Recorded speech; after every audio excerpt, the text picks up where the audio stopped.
Ele foi flagrado, como a gente já disse, numa gravação, ou teve aí uma gravação de uma conversa com o ex-presidente da Transpetro, Sérgio Machado, revelada pelo jornal Folha de São Paulo. Então nós vamos ver e entender toda essa situação na reportagem que eu preparei. E o primeiro a ser comido vai ser o Aécio Neves. O Aécio, rapaz, o Aécio não tem condição, ele sabe disso, porra. Ele não sabe. Ele não conhece o esquema do Aécio. Eu que participei da campanha do PSDB. Boa tarde, pessoal.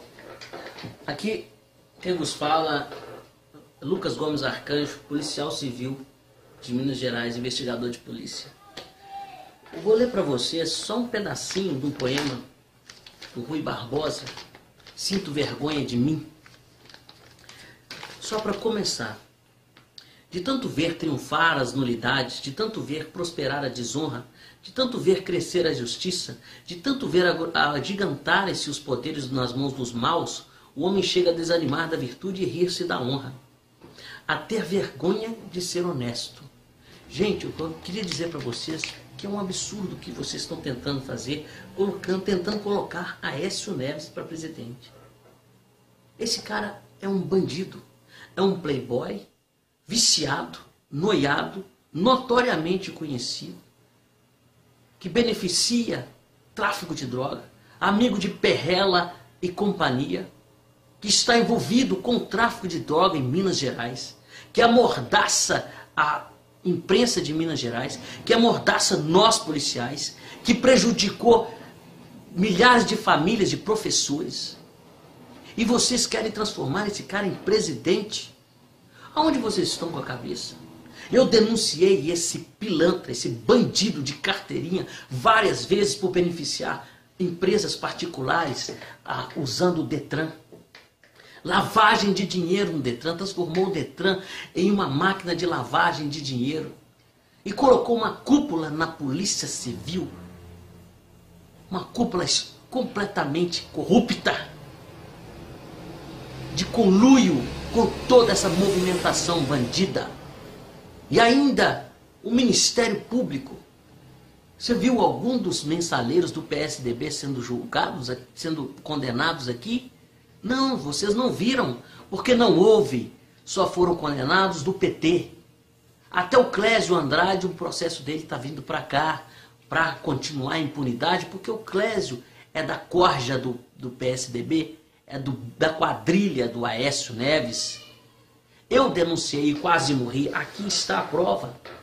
Eles quase me mataram por 4 vezes por denunciar e provar, levar provas. Provas que eu publiquei na minha página no Facebook. As provas estão lá, continuam lá para quem quiser ler. Então, gente, pelo amor de Deus, esse cara é um bandido. Que moral nós teremos depois, policiais, de prender, de lutar contra o tráfico e de prender qualquer pessoa por uso ou porte de cocaína, sem que o nosso presidente é um notório usuário de cocaína e alimentador do tráfico de drogas? Que moral nós teremos? Nós vamos perder a moral com a bandidagem. É isso que vocês querem da polícia? É assim que vocês querem o seu país? Uma corrupção desenfreada? E aí? A próxima vítima vai ser você. Pense bem nisso. E policiais que votam em Aécio deve ser muito estúpido. Para prender pobre e preto é fácil, né? Agora, prender um Aécio Neves envolvido, um Perrella, não consegue. Então quer dizer, é borra-bota para prender os grandes bandidos e é o fodão para prender o negro pobre, né? É assim que é? Pois pensa bem, pessoal. Vocês estão colocando um bandido de carteirinha no poder. Me ajuda a acabar com isso, porque esse cara deveria estar preso. E deveria estar preso. Se, por exemplo, Bin Laden estiver vivo ainda e colocar um canhão na minha cabeça, ele vai me matar. Eu vou morrer. Mas eu não voto em você, Aécio Neves, porque você não presta. É mentiroso. Disse no Roda Viva que só fuma, que só fumou maconha. Mentira. Você é cheirador de cocaína. Em Belo Horizonte tem um andar inteiro do Hospital Mater Dei.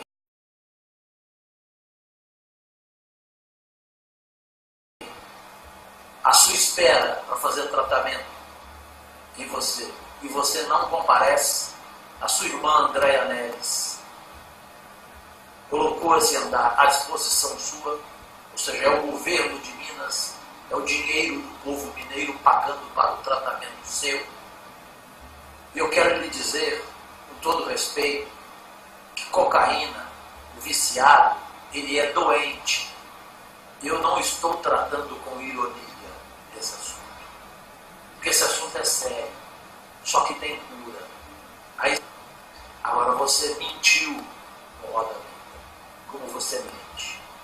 Você acabou com a minha carreira por 10 anos, me tirou do ar, junto com o Ricardo Teixeira, quando eu, pela Bandeirantes em 2004, no Mineirão, defendendo os cadeirantes que não podiam entrar no estádio por sua culpa, porque você colocou o portão dos cadeirantes para os seus convidados, cantores, cantoras, políticos, papagaio, periquito, prostitutas, garotas de programa. Isso segue. Você imaginem o que vocês quiserem imaginar. Foram 10 mil convites dele naquele jogo Brasil e Argentina em 2004, que o Brasil ganhou de 3-0, 3 gols do Ronaldo. Portanto, Aécio não tem jeito. Com metralhadora na cabeça, eu jamais votarei nesse senhor. Além disso, ele é ladrão. Ladrão. Minas Gerais, o mineiro sério, o mineiro do bem, sabe o tanto que ele rouba. Sabe a compulsão que ele tem por roubar. Além da compulsão por mentira, que significa mitoma. Aécio.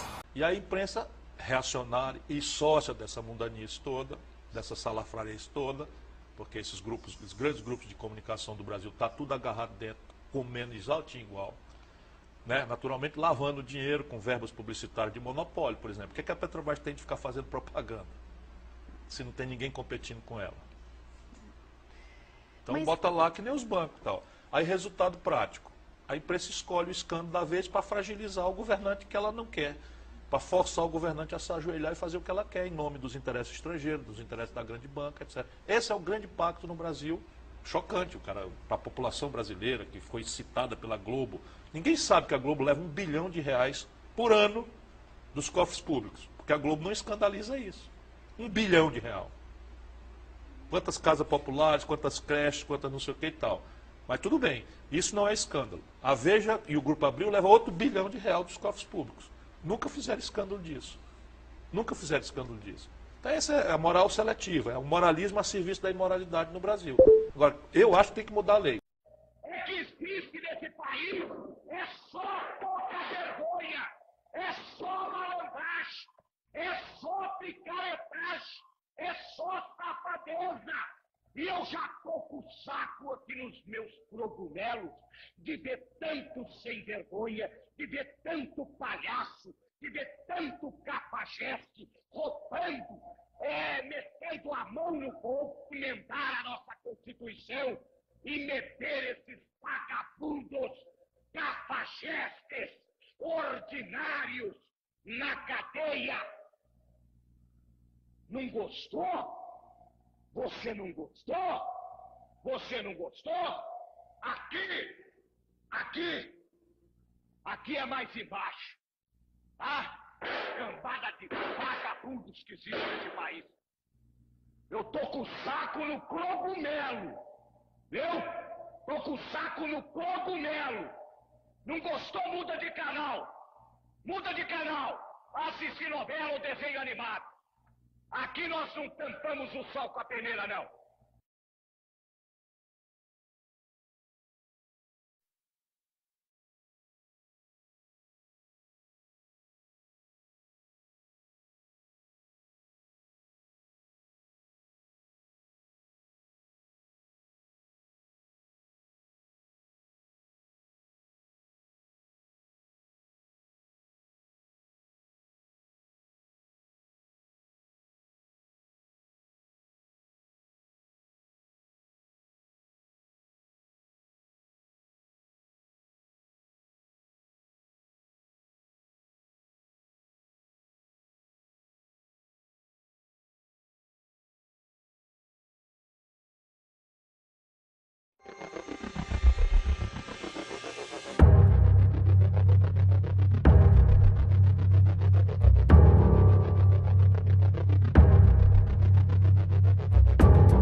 A lista de Furnas é um caixa 2 que os tucanos fizeram no ano de 2002.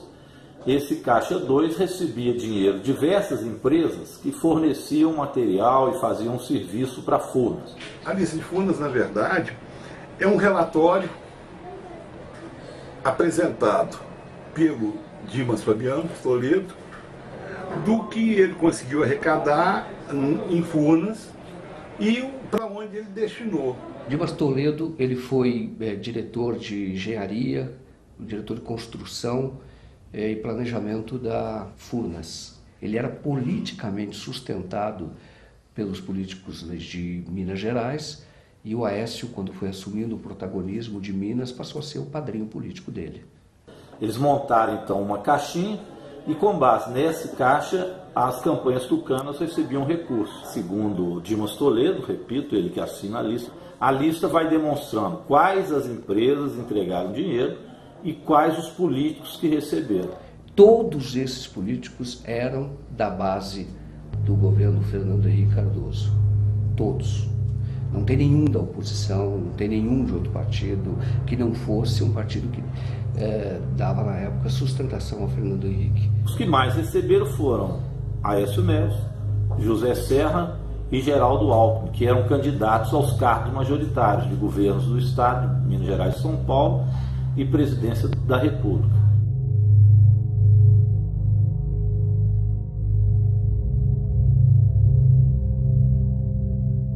Esta carta foi feita, esta lista foi feita para que nunca se tornasse pública. Tá? Era apenas como um instrumento de pressão, de chantagem. E o que ele pediu que você fizesse com a lista? Que eu entregasse a lista que eu entreguei à Polícia Federal, ela veio no envelope lacrado que pertencia ao Aécio. Era diretamente para entregar ao Aécio. Assim como ele mandou uma para o Azeredo, tinha uma lista para o Azeredo, tinha uma lista, ele entregou uma lista para o Dalé entregar ao Alckmin. Eu acho que 4 ou 5 listas que ele tinha feito. Ela foi usada para que esta lista fosse entregue a alguns políticos que pudessem interferir no governo do Lula, que estava começando, e que esta pessoa que assina a lista, que é o Dimas Toledo, pudesse permanecer em Furnas, assim como pudesse permanecer em Furnas o pai do Aécio Neves. E é o seguinte, assinou, ele fez a lista porque sentiu no momento que ele ia perder o cargo. Porque o cargo dele era um cargo de confiança e o cargo dele pertencia ao PTB. E o PTB já tinha diretor para ficar no cargo dele. E ele precisava, porque tinha muito acordo com as grandes empreiteiras, né? Que é onde corre dinheiro, é o canteiro de obras, né? Onde se compra tudo e faz tudo e fatura tudo, né? Nas questões que envolvem Furnas, o senhor poderia relatar sinteticamente este caso que o senhor recebeu a informação do diretor Dimas? Tratado o assunto com o presidente Lula, nós levamos o currículo à ministra Dilma, a senhora Sandra Cabral, que faz a seleção dos currículos na Casa Civil, e ao ministro José Dirceu, 3 cópias. O currículo começou a transitar. Todo mundo dizia que era um técnico espetacular, um grande nome para substituir o doutor Dimas. Mas a coisa não evoluía. Uma pressão grande de vários deputados sobre mim, sobre o ministro Valfrido. Não tira o Dimas, não tira o Dimas. E eu percebi que o próprio ministro Zé Dirceu não queria tirar. Toda hora ele fica dizendo que tem muita pressão, tem pressão do Aécio, tem pressão do Papa, de gente lá de Roma. Quando houve o enterro do Papa, gente que está em Roma pressionou. Eu entendi claramente que era o ex-presidente Itamar Franco, para não tirar. Então, nessa data, o presidente Lula já sabia que tinha alguma coisa errada em Furnas? Não. Ele queria, desde o início, em janeiro, ele queria tirar o doutor Dimas, só um instantinho, porque o doutor Dimas só prestigiava o Aécio. O Aécio era o sustentáculo político do Dimas. O Aécio tinha sido presidente da Câmara dos Deputados e ele é quem dava a sustentação política ao Dimas. Ele era o padrinho político do Dimas, numa tradição que vem de Minas Gerais. Furnas foi criada em Minas Gerais e sempre quem deu sustentação à diretoria de Furnas foram os políticos de Minas Gerais. Eu levei para o Zé Dirceu o nome do Dimas Toledo, que continuasse na diretoria de Furnas. Ele usou até uma expressão comigo, falou, o Dimas não, porque o Dimas, se entrar em Furnas, se colocar de porteiro, ele vai mandar em Furnas. Ele até é uma pessoa que já está lá há 34 anos, é uma indicação que sempre foi do Aécio. Passado um mês e meio, ele me chamou, falou, qual é a sua relação com o Dimas Toledo? Falei, minha relação com o Dimas Toledo, eu tive com ele 3 vezes, achei ele competente, um cara profissional. Falei, não, porque esse foi o único cargo que o Aécio pediu para o Lula.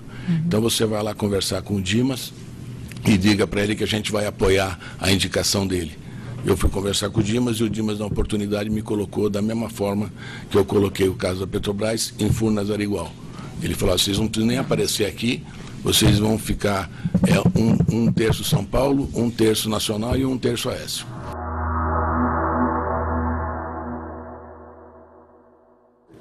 Onde que o Aécio aparece nessa lista? Em que circunstâncias? Ele aparece como beneficiário e aparece como autor intelectual de tudo. Porque o Dimas, que fez a lista de Furnas, foi colocado por ele, indicado por ele. O pai dele era membro do Conselho de Administração de Furnas. O Aécio não foi só beneficiado da lista de Furnas, ele é o autor intelectual de tudo que aconteceu em Furnas. Porque quem indicou o Dimas foi o Aécio. O grande organizador dessa estrutura criminosa toda chama-se Aécio Neves da Cunha. Ele que arquitetou tudo isso. A relação do Aécio com a lista é não apenas de receptor, mas também de organizador, através de sua campanha, do Caixa 2 e distribuição disso nacionalmente. onde vão entrar políticos do PSDB, como já disse, de São Paulo, mas também do Rio de Janeiro, da Bahia, de toda parte do Brasil.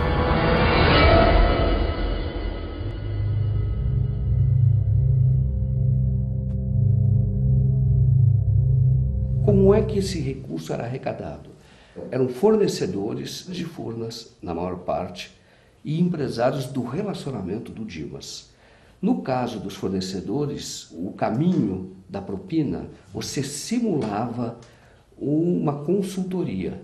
Então, a empresa recebia esses recursos e uma parte dos recursos que ela recebia por serviços prestados em Furnas, esses recursos que eram recursos superfaturados, parte desses valores retornava para o caixa, vamos dizer assim, o caixa 2 do Dimas, que era o diretor de Furnas.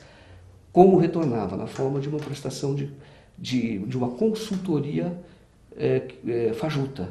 E esse dinheiro, então, de caixa 2, dinheiro em espécie, era então entregue aos políticos. Como é que nós sabemos que é um dinheiro de espécie?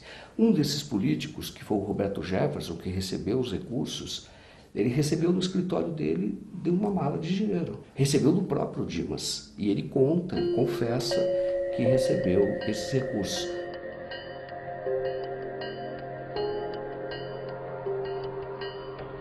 Outro é um deputado estadual, presidente da Assembleia de Minas Gerais, Antônio Júlio, que recebeu, também disse que recebeu os recursos em espécie do Dimas Toledo, que é de Minas Gerais. Por que as pessoas acabam assinando listas, fazendo contratos? Por quê? Faz porque o Dimas exigia isso, né? Hoje, por exemplo, você está vendo a delação premiada hoje, como é que eles estão entregando um entregando o outro? Isso sempre existiu. Sempre existiu. Olha o Youssef com a lista dele. O Youssef não tinha a lista dele? Furnas, o modus operandi, isso já demonstrado no inquérito da Polícia Federal, é muito parecido com o que se mostra hoje, por exemplo, na Petrobras ou qualquer outro escândalo de estatal, ou do metrô de São Paulo. O caminho é o mesmo. Quer dizer, quem presta serviços para a empresa estatal tem que pagar um pedágio, paga um pedágio. Este pedágio ele é feito na forma de consultoria.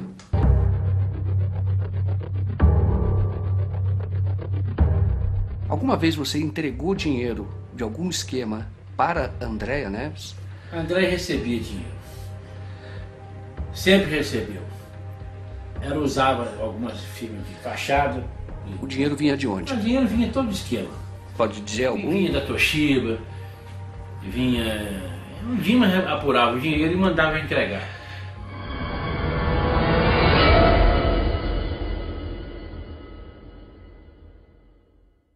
E onde você entregou esse dinheiro? Você pode dizer as circunstâncias? Uma vez foi no posto de gasolina. Onde o posto? Na Rua do Ouro ali, na Rua do Ouro. Tinha um posto de gasolina. Nem sei se tem um posto. Como é que entrega? Como é que é isso? Eu não entendo. A pessoa vai, marca e fica no carro, a gente vai, abre o capô, vai lá e põe a bolsa com dinheiro. Porta-mala? Porta-mala. E quem estava no volante? Sempre tem motorista, né? Mas a Andréa estava no carro? Ela estava no carro, atrás do carro. E você nem chega a falar com ela? Não chega não. O que acontece? Ela para no posto e você para atrás? Para atrás e faz a entrega, né? Você fez isso? Fiz já umas 4 vezes para ela. Entregou dinheiro para ela? Peguei. Valor de quanto, você sabe? Uma vez foi em 2.500.000, tudo em nota de 100 contado, e já vinha tudo, um monte de horaria, né? Outra vez mais ou menos 600.000, teve uma outra que foi 200 e poucos mil reais, e assim vai. Você tem condição de provar o que você fala? O que eu falo, tudo foi documentado. Tudo meu foi documentado.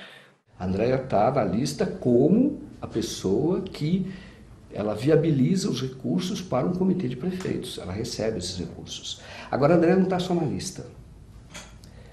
A Andréa é indiretamente citada pelo Alberto Youssef, doleiro de Curitiba. O senhor sabe quem era o operador do PSDB na época? A gente sabe por ouvir dizer, né? Então, ouvir dizer, né? Não tenho certeza, não posso afirmar, mas diziam que era a irmã dele, irmã do Aécio. O senhor ouviu isso de quem?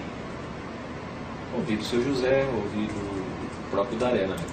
O senhor falou que o Antônio Daré comentou com o senhor. O que o senhor lembra dessa conversa? O que ele falava? Algum dado específico? Algum lugar? Não, às vezes ele estava discutindo valores com o seu José e aí falava, pô, eu não posso pagar mais que isso, porque ainda tem a parte do PSDB, esse tipo de coisa. Então aí você acaba escutando. O Youssef, réu confesso, operador confesso, ele dizia o seguinte, que ele operava para um político do PP, do Janene, que é do Paraná, o estado dele também. Falecido. Falecido já. Então, ele tinha lá, o PP tinha os seus recursos ali. E quem ia buscar esses recursos? Youssef. Uma vez ele foi buscar esse recurso no dono de uma empresa de Bauru, chamada Bauruense, que é uma grande prestadora de serviços para Furnas e, segundo o que a Polícia Federal descobriu e o Ministério Público denunciou, Bauruense prestava serviços superfaturados para Furnas. Que a Bauruense é o seguinte, era uma empresa que ela... O Dimas é sócio da Bauruense, eu acredito que o Aécio também seja sócio. Não posso afirmar, mas eu acredito. Porque a Bauruense ela tinha muitos contratos sem licitação. Na verdade, o partido que tinha a diretoria, né? Mas quem operava a diretoria era o José Janene, em comum acordo com o deputado Aécio. Quem que falou isso pro senhor? O próprio deputado José Janene. Ele falou isso pro senhor? Falou. Mais de uma vez? Mais de uma vez. Na verdade, o Partido Progressista não tinha a diretoria só, e sim dividiria com então, o PSDB, no caso, a cargo do deputado Aécio Neves. Quanto que eles recebiam? Tanto o PP quanto o PSDB, o senhor sabe a divisão? Divisão eu não sei, mas eu sei mais ou menos pelos valores que a Bauruense me passava mensalmente. Era coisa de mais ou menos na época $100 mil, 120 mil dólares. O Youssef vai lá para buscar o dinheiro que pertencia pertencia na visão dele, porque pertence ao povo brasileiro, mas na visão dele era o do feudo, da cota do PP. Aí ele foi até lá e foi receber o dinheiro, só que ele esperava receber o dobro. Mas aí o dono da Bauruense falou, não, metade, a irmã do Aécio já veio e levou. Ela veio pessoalmente aqui. Aí o Youssef liga para o Janene e fala, mas ó, não é aquele valor que você está me falando, porque a Andréa já veio e pegou metade. O Janene falou, pode vir embora, porque realmente é do Aécio. Tá? Na Casa de Pedra, você esteve alguma vez? Estive, lá é onde faz as festas. Mas você esteve lá? Estive lá. O que você esteve fazendo lá? Lá entregando dinheiro também. Você lembra de quem era o dinheiro e para quem era? Não, o dinheiro era para entregar para o Aécio. E você entregou para ele? Entregamos. Entreguei. Mas para ele mesmo, não? Ele mesmo. Você já esteve frente a frente com ele? Várias vezes. E esse dinheiro que você entregou para ele vinha de onde? Furnas. Você lembra quem era o fornecedor? Hein? Lembra quem era o fornecedor? Vinha janeiro, pedia para entregar com um esquema com a Bauruense. Nós estamos em Bauru. Nesta casa aqui morava Ayrton Daré, dono da Bauruense. Nesta casa, segundo Nilton Monteiro, que era operador em Furnas, eram distribuídos recursos de propina, dinheiro desviado de Furnas. Você esteve na casa do Daré, que é o dono da Bauruense? Estive lá em Bauru.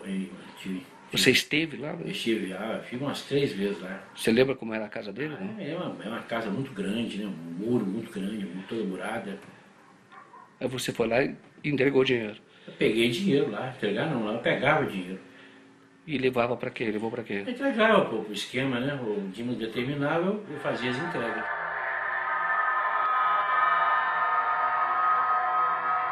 Assim que eu recebi esse material, eu entreguei para a Polícia Federal ainda um xerox de cópia autenticada.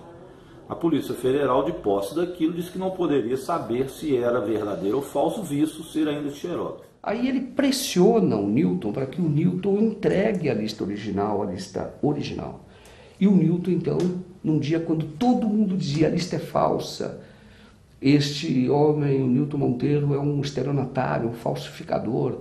Quando todo mundo dizia isso, vai o senhor Newton, vai e entrega à Polícia Federal original. A verdadeira lista de Furnas, ela foi apreendida pelo Praxedes em 2006. Ela foi apreendida após o Roberto Jefferson denunciar o esquema. E o Milton Monteiro foi levar a lista na Polícia Federal, o Praxedes tomou a lista dele e apreendeu.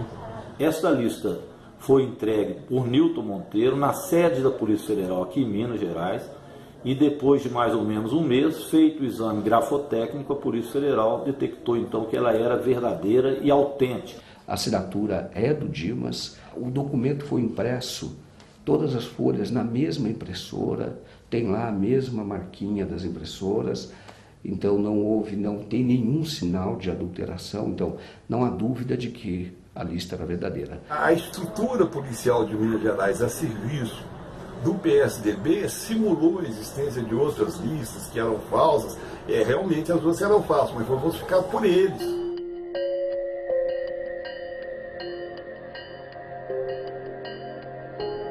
No caso da lista de Furnas, todos esses políticos foram denunciados à Procuradoria-Geral da República e nada aconteceu lá.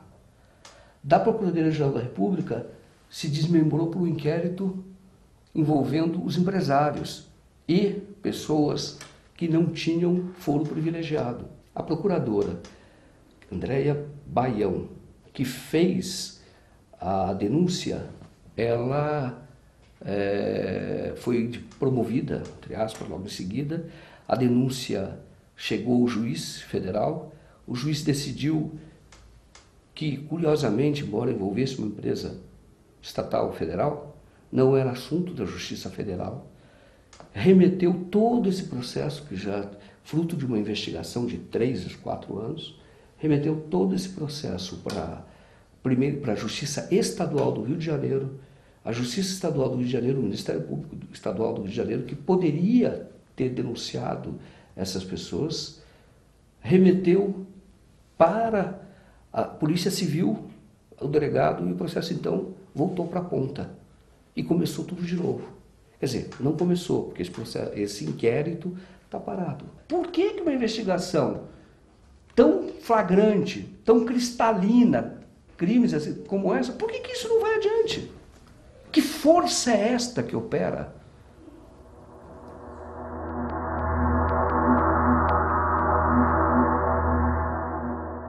Na época em que o Aécio se prepara para disputar a eleição, em 2014 para presidente, ele já estava circulando, já estava com a pré-campanha dele na rua. Você tem, alguns meses antes, você tem o Newton Monteiro preso. Newton Monteiro é quem conseguiu essa lista e entregou o original à Polícia Federal. Foi muito perseguido. Ele tinha outras denúncias contra ele e a Polícia Civil em Minas, essa polícia ligada ao senador Aécio Neves, policiais civis, não a polícia, policiais civis ligados ao senador Aécio Neves, acabaram por armar contra ele e ele foi preso por outras questões, jamais pelo caso de Furnas, que aliás ele ganhou na justiça quando o acionaram. Mas ele foi preso, evidente, em retaliação à entrega que teve da lista de Furnas. Nada foi provado contra ele, foi solto e a situação dele em relação à lista de Furnas, ele não tem nenhum processo contra ela julgado e condenado. Depois você tem o dono de um site, o dono do jornal, preso, sob a acusação de que ele agia em conluio com o Newton. O Newton não tinha nenhuma condenação, só que eles não tinham relação nenhuma, não fosse fonte, a relação de fonte. a prisão do Marco Aurélio foi uma coisa assim, absurda, porque não havia denúncia contra ele, nunca se comprovou nada contra ele. Ele foi, o que se falava informalmente é que ele faria parte de uma quadrilha que estava forjando documentos. Essa história de forjar documentos é mentira, pelo seguinte: o Novo Jornal tinha até uma estética conservadora, você olhava num site como outro qualquer, mas se você olhasse as matérias, era uma matéria, em geral, reportagens bem feitas, aprofundadas, com muita fonte, mas no final vinha novidade, vinham PDFs, né, pendurados na matéria, comprovando com documentação tudo que estava sendo dito. Por exemplo, a primeira vez que eu vi, né, a lista de Furnas na íntegra foi no Novo Jornal. Falaram que eu participava, nas Comissões de Relações Públicas, de uma quadrilha, que essa quadrilha era chefiada por Newton Monteiro. Por que eles falaram isso? Porque eu defendi o Milton Monteiro não como pessoa, defendi o Milton Monteiro como quem tinha denunciado a lista de Furnas, o Mensalão Tucano, porque eu naquela época sabia que era tudo verdade, que eu tinha acesso a tudo. O Carone é uma covardia ainda maior. O caso do Carone, ele é jornalista, ele tinha um jornal, que era o Novo Jornal, que é um site eletrônico. E ele publicava matérias que não interessavam, ou não era do gosto do senador Aécio Neves. Com base nisso, eles enquadraram o Carone como se ele fosse chefe de uma, como se fosse membro de uma quadrilha, e seria relações públicas da quadrilha. Ou seja, um jornalista publica no site dele matérias e é considerado relações públicas de uma quadrilha que eles inventaram a partir do Newton Monteiro. Com base nisso, deixaram ele preso durante todo o período da campanha eleitoral, para que ele não dissesse outras coisas que sabia do senador Aécio Neves. Ele ficou preso até o PSDB perder as eleições em Minas, está solto, nada foi comprovado contra ele, mas foi extremamente perseguido.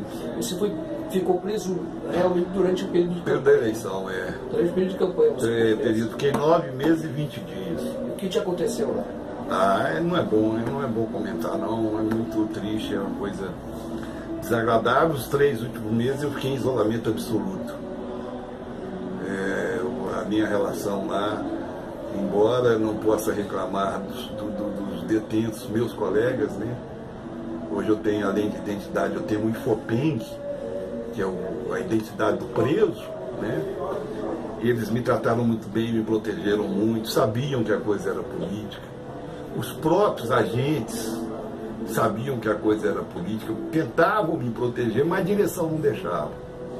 Eu dependo de remédios, porque eu tenho pressão alta, eu tenho diabetes, e eles suspenderam tudo. Aí eu tive um infarto, tive um AVC, e fiquei praticamente 9 meses deitado, o que acabou resultando na atrofia da minha bacia, que ficou com a diferença na perna de 15 centímetros, que eu estava recuperando de uma cirurgia quando fui preso. O que exatamente vocês falavam da lista de Furnas no jornal? Olha, quando eu cheguei ao jornal, a lista de Furnas já estava de posse do Marco Aurélio. E havia uma campanha generalizada dos tucanos no sentido de dizer que a lista era falsa, quando nós tínhamos uma cópia do laudo da Polícia Federal dizendo que era verdadeira. E não é cabível crer que a Polícia Federal do Brasil ia falsificar, ou melhor, ia atestar como válido um documento falso. E foi essa lista que o Carone, o Novo Jornal e o Geraldo Elísio publicaram em primeira mão.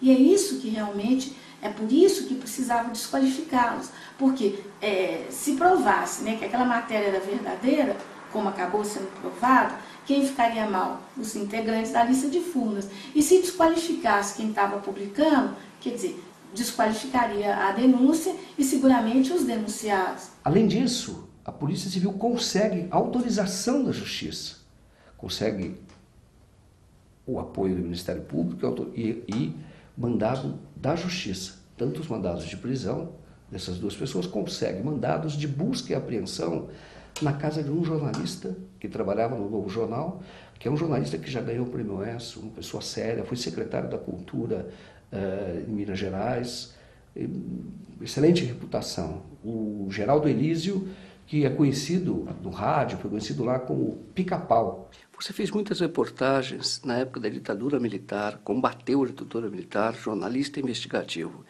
Você esperava sofrer uma busca e apreensão, revirar, levar seu computador aqui da tua casa, e também a prisão do dono do site onde você trabalhava, em pleno regime democrático?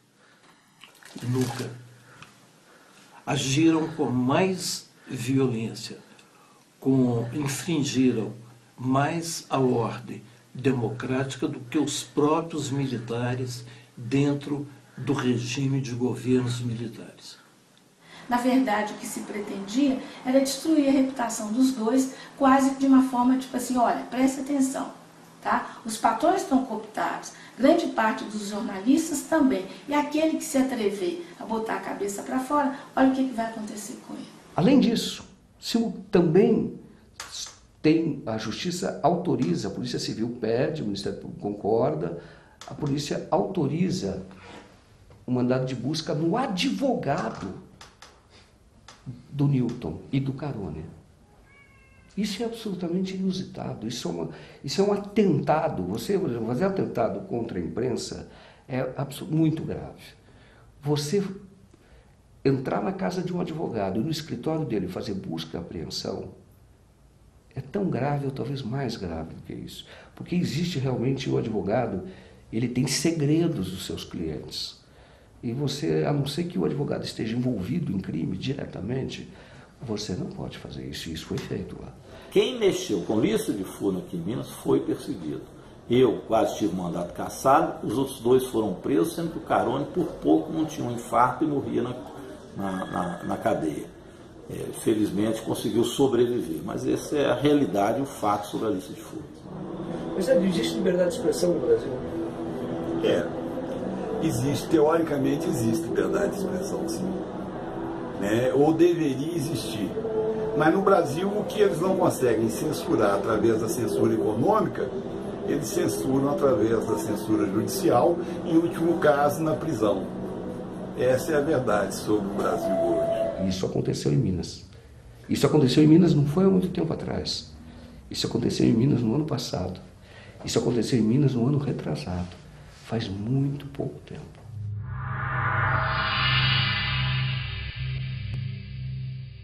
Existe no Brasil algo que incomoda qualquer pessoa que tenha amor pela justiça ou pela democracia, que é 2 pesos e 2 medidas. Se você investiga todo mundo. Não passa a mensagem que você está passando hoje, de é o seguinte, se você se envolver com um determinado grupo político, você vai ser massacrado. E se você se envolver com outro grupo político, você será poupado. Isso vai destruir a democracia no Brasil. Ô Dilton, você estaria disposto a fazer uma delação premiada? Eu já estou a caminho de fazer um acordo muito grande. E para você fazer esse acordo, você precisa do quê? Eu preciso que meus casos sejam federalizados, pegar todos esses inquéritos que eles me indiciaram e me denunciaram e levar tudo para a Polícia Federal e fazer perícia da Polícia Federal. Porque eu confio na Polícia Federal. Tenho esperança porque agora esses 3 fatos se ligaram. A lista de furnas, a denúncia da doutora Andréa Baião e agora a denúncia do delator Alberto Youssef. Quando as 3 se interligaram, eu entreguei, junto com o deputado federal Padre João e o deputado Adelmo Leão, a lista nas mãos do doutor Janot. Explicamos para ele, tintim por tintim, isso que eu estou falando aqui. Levamos as provas e conclusões. O Janot só não investiga Aécio se não quiser. Você sabe que eu procurei o autor da lista, o Dimas. Eu procurei o autor da lista, o Dimas, ele mora num apartamento de luxo lá na Barra da Tijuca, e ele tem uma fazenda, o filho dele é deputado federal, e ele fica, a vida dele hoje, ele se aposentou, ele não está mais em Furnas, mas é um homem muito rico, e ele fica entre a Barra da Tijuca e a fazenda. Eu tentei falar várias vezes com ele, uma das vezes desconfio que ele mesmo atendeu, só que disse que não era ele, disse que era uma outra pessoa, mas outras vezes que eu tentei falar com ele, dizia que ele estava na fazenda dele, no interior de Minas. Enfim, ele está livre, leve, solto, é o Dr. Dimas, respeitado por muita gente. No caso do chamado mensalão do PT, as pessoas já foram presas, já estão cumprindo presa, tem uns que estão sendo até soltos. E no caso dos tucanos, nada é investigado. Eu não gosto de teoria da conspiração, fujo disso como jornalista. Mas no caso você vai lá e fala, mas por que não investigou?